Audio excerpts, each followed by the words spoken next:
कंडारी शिवार इथे आलेलो होतो भुसावळ 128 2-2मध्ये आत्ताच आपण एक प्लॉट मोजलेला आहे 18 नंबरचा 8 हिस्सा होता तो मोजून दिला आहे आपण मालकाला 14 मीटर बाय 6.25 मीटर याची लांबी रुंदी होती.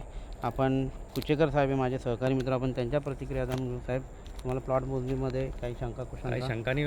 इंगळे साहेबांनी अतिशय बरोबर व्यवस्थित प्लॉट मोजून दिलेला आहे. त्याच्यात काही शंका नाही. डायगोनली मोजून दिला, डायगोनली मोजून दिला दोन्ही तिन्ही बाजूने आणि आपण तुम्हाला प्लॉट मोजायचा असेल या प्लॉट घ्यायचा असेल तुम्ही त्यांना संपर्क करू शकता. धन्यवाद. ये साहब है, आपका नाम बताओ. मनोज युवराज स्वामी. मनोज युवराज स्वामी. सर्विस कहाँ करते हैं आप? रेलवे में. अभी ये प्लॉट गिन के दिया आपने लिया ना, हाँ. तो प्लॉट में कुछ तफावत है? नहीं. नहीं ना. नहीं. तो आपको सब जगह गिन के दिखाया, हाँ. रोड भी गिन के दिखाया, बरोबर. ठीक आहे. तो अशा प्रकारे मित्रांनो तुम्हाला अतिशय चांगल्या प्रकारे प्रतिक्रिया दिलेल्या आहे. तर तुम्हाला एखादा प्लॉट मोजायचा असेल, शेत मोजायचं असेल, घर बांधकाम करायचं असेल, प्लॅन करायचा असेल घराचा, तर तुम्ही नक्की माझ्याशी संपर्क करा. माझं नाव Anil Ingle, civil engineer contractor property consultant. आणि तुम्ही माझ्या यूट्यूब चॅनलला लाईक करा, सबस्क्राईब करा, शेअर करा विसरू नका. धन्यवाद.